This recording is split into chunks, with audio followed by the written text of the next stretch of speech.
Hi guys, welcome back to my channel. If you're new here, my name is Emma and I'm a first grade teacher, and this is Elementary with Emma. Today's video is the one that I have been so excited to film ever since starting this channel. It is all about student teaching. I put on my Instagram what questions you guys had or what things you really wanted me to talk about, and you guys delivered. Here's what we're gonna do, because I feel like this video could be hours long. I have several pages of questions and there's just no way for me to get it all out in this video. So here is my plan. I am going to just have a whole student teaching series on this channel. For the next few weeks, I am going to answer all of these questions in different ways. So this week, I'm just going to dive in and answer as many of these questions as I can. I know I want to make one about my must-haves for student teaching, and I also want to cover how to prepare for student teaching, because I got a lot of questions about those things, and I feel like I could talk a lot about those things. And then I think I also want to make a video kind of about behavior management and classroom management and how to kind of navigate that, because it's really hard when you have a mentor teacher and it's not really your classroom, but you're supposed to act like it's your classroom, and it's a very hard thing to adjust to. And so I think I want to make a video all about that as well, because again, I think I could talk about that forever. If you have anything else that you specifically want me to make a whole video about, please leave it down below and I will add it to my series. This video may still be pretty long because you guys asked a ton of awesome questions, but the only reason I am probably going to keep this video pretty long is because I wish that I would have had the answers to these questions a year ago before I started student teaching. If you're going to be a student teacher, I hope that this video is helpful for you. I really recommend watching all of it just because these questions are so helpful. I also need to give a quick little disclaimer before I get started that obviously this is just my experience. I am just speaking on my own opinion. If you have an opinion and you have student taught, please leave it down below for others to read. But this is just what I went through and what I feel, so take it with a grain of salt. Let's just get started. I tried to kind of break them into categories the best that I could. The first category is kind of related to my school's program and my personal experience with that program, if that makes sense. So I graduated from Washburn University in Topeka, Kansas, at a very big school. At Washburn, the education program is 2 years, and there are Block A, Block B, and Block C, and then you have student teaching, and so it's a semester for each block. So I was a student teacher from August through December. The next question I got about that was, did I get to choose the grade or the school that I student taught in? So at Washburn, they ask you your top 3 schools and then your top 3 grades. They hope to find you your top 3, but that's not always the case. Okay, and then the last question that I got about my program and my experience was, I really like this question. It says, do you think that student teaching prepared you more than your classes in college? Yes, I was a completely different teacher before student teaching versus after. There's no better way to learn than to do it. Okay, so the next category is all about my mentor teacher.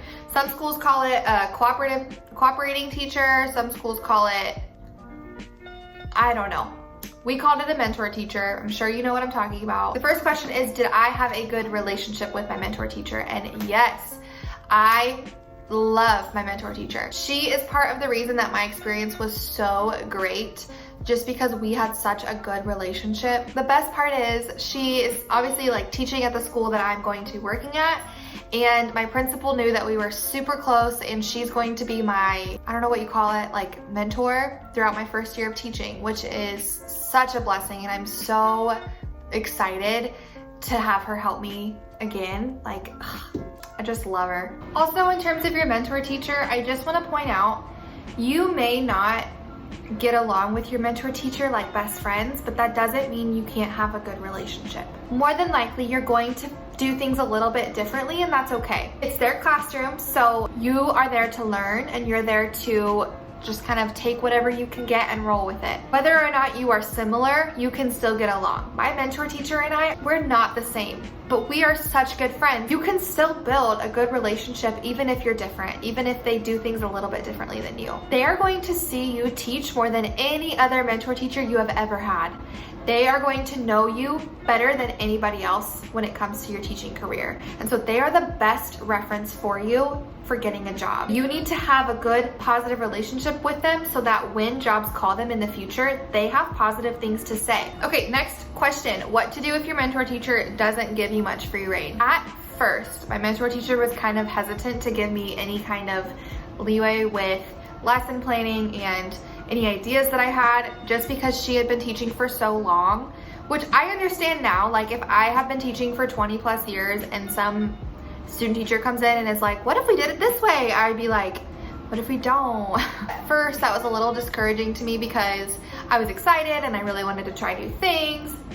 But in the long run, I think that it was actually really helpful for me because she was really just trying to make things easier on me and give me, just kind of throw me some softballs instead of me trying to hit everything out of the park. If this is something that continues to just bother you, or they don't let up at all, maybe bring it up and ask them why, or ask them what things they're okay with you kind of reinventing a little bit. Maybe they don't even realize it's bothering you. Maybe they don't realize they're doing it. Thankfully, as we went on and we got to know each other better and I took over more things, she was way more lenient and kind of let me do whatever I wanted. So this category is all about lesson planning, which I got a lot of questions about. And I understand, because lesson planning can be very overwhelming. A lot of questions I just got, how do you lesson plan? So here's my basic advice. Start with a standard. Next, decide when you could teach it. Is this going to be a topic that gets covered in one lesson? Is this a topic that will take an entire unit? How many days will your unit be? Will it be a full 5-day week? Will it be more than that? Third, decide what your objective is. What is a measurable goal that you have for them for that standard? So now that you have the goal, the standard, and how long you think it's going to take, map out each day what you are going to teach. Just like write out very simply each day, what are you going to do? So then that gives you exactly how many days your unit or your lessons are going to be. Once you know what each day you're going to do, go on TPT, go on Google, ask your teacher if she has any resources. Then you can find the supplemental resources and the fun activities that you want to do. But you have to kind of map it out before you can find the fun stuff. Obviously, I'm not a pro at it yet, but that's just what I did and it worked really well for me. Then I got a question about if I had help lesson planning from either my mentor teacher or from my university, and if there were any helpful resources that I used. So first of all, the only resource that I really used was Teachers Pay Teachers. And I really did not have help. Sometimes if I was really stumped, I would kind of bounce ideas off of my mentor teacher. But for the most part, I would kind of plan everything on my own. And then once I was done planning, I would present it to her and ask if she had any suggestions. Did you have to teach lessons every day or only some? So again, this will probably depend on your experience, but for mine, since I was there all the way from August until December, I would say from August until mid-September, so like the first 4 weeks or so at least of school, all I did was observe. Your mentor teacher may do it differently, but my mentor teacher gave it to me subject by subject. So first I took over spelling. So that first week, only thing I taught, and I taught it every day, was spelling, which was like a 45-minute period. And I probably did that for a week or two, and then she would give me another subject. So then every day I taught spelling and science, and then she would add another subject. So then I taught spelling, science, and math. Hope that makes sense. It's kind of hard to explain, but I hope you know what I'm saying. Just kind of snowballs as it goes on. Eventually, I'm teaching every single subject, but it wasn't, for my mentor teacher at least, it wasn't like I didn't teach for several weeks and then all of a sudden I show up and I'm teaching everything in one day. Okay, so now I'm going to get into the random questions that didn't really fit into categories. One that I got a lot was how to get over your nerves and how to feel more comfortable in the classroom. Listen, you're gonna be nervous. It's just a part of it. The only thing I can recommend for nerves is to just try to prepare the best that you can.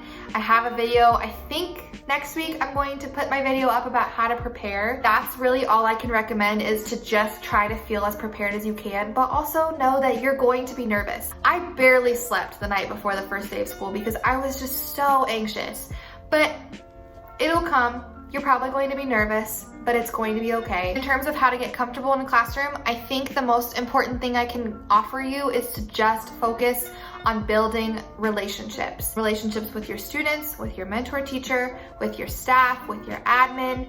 focus on those relationships and your nerves will kind of go away and you'll start to feel more comfortable, because you won't be walking into a random building with a bunch of strangers. You'll be seeing your students every day that you love and that you're excited to see, and that is what will help get you more comfortable and help take away some of that anxiety. But also, getting comfortable in the classroom just comes with practice. I felt like I wasn't going to be able to handle student teaching because I did not know how to be comfortable standing in front of a class when no one else is there to take charge.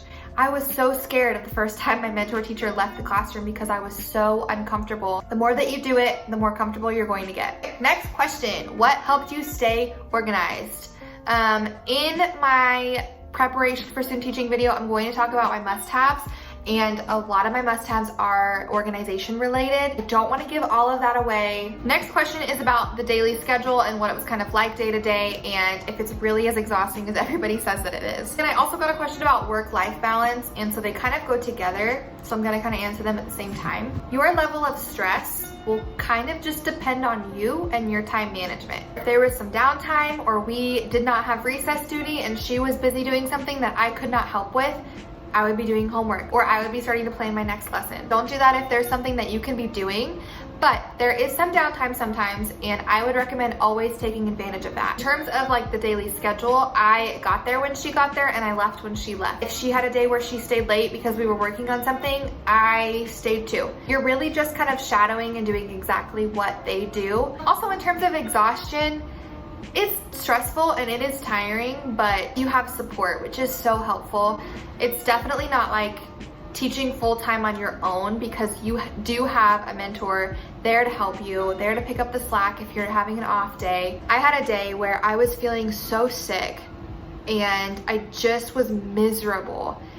And at this point, I was full-time teaching, but I pushed through and my energy was so low, but I pushed through and I did it.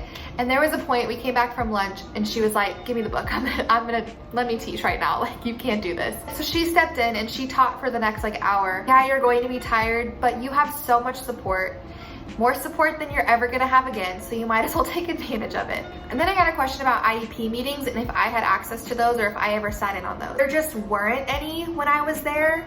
We had a couple of students that we referred and we had meetings with some support staff about them, but we never had like a formal IEP meeting. So I honestly don't have a ton of experience with IEPs, which makes me a little bit nervous. So yeah, I don't have a lot of advice to offer with IEPs. Unfortunately, I wish I did. I loved this question. I read this and I was like, that's a good one. How to build relationships with students when you aren't the lead teacher.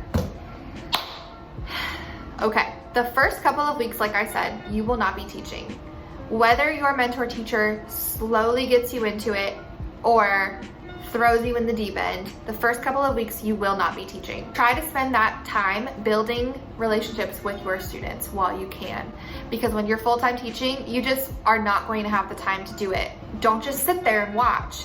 Take notes on what you like, take notes on what you don't like, but most importantly, build relationships with each individual kid. Then when you are teaching, it also helps you tremendously, which I will talk more about in the video that I have about behavior management and classroom management, because relationships is such a huge part of that. It is really hard when you're not the lead teacher. However, they will treat you how you let them treat you. You need them to know that you are also a teacher. You're not just there to be their friend or to be another kid, like you are just as much a teacher. I kind of struggled with this one because I didn't want to step on any toes and I didn't want to make my mentor teacher feel like I was overstepping, and I kind of paid for it later. I did build such strong relationships with my kids and that was so helpful. I have the best relationship with each kid because I started from day one and that was what I really focused on, was building solid relationships with each kid. Start off with strong expectations as well. Don't let them do whatever they want. Don't wait for the teacher to call them out on behaviors. You step in if she's teaching and you can call out behaviors, and that will help you in the long run. I liked this question too. Did you wear a full face of makeup every day? No. Only on a good day. Dresses are your best friend because you always look professional, you're always comfortable and cool, and you don't have to do a full face of makeup, you just look put together. What did you take away that you want to implement into your own classroom? Something that I really loved that I will for sure be doing in my classroom is from the very first day of school, my mentor teacher made her expectations very clear. Even with something as simple as a coloring page. If the students had to draw a picture of a person and they didn't give them a nose, she would say, well, where's their nose? If they didn't color everything in, she would have them go back and color everything in. Something as simple as that. Yes, it's just a coloring page, and does it really matter that they don't have a nose? No.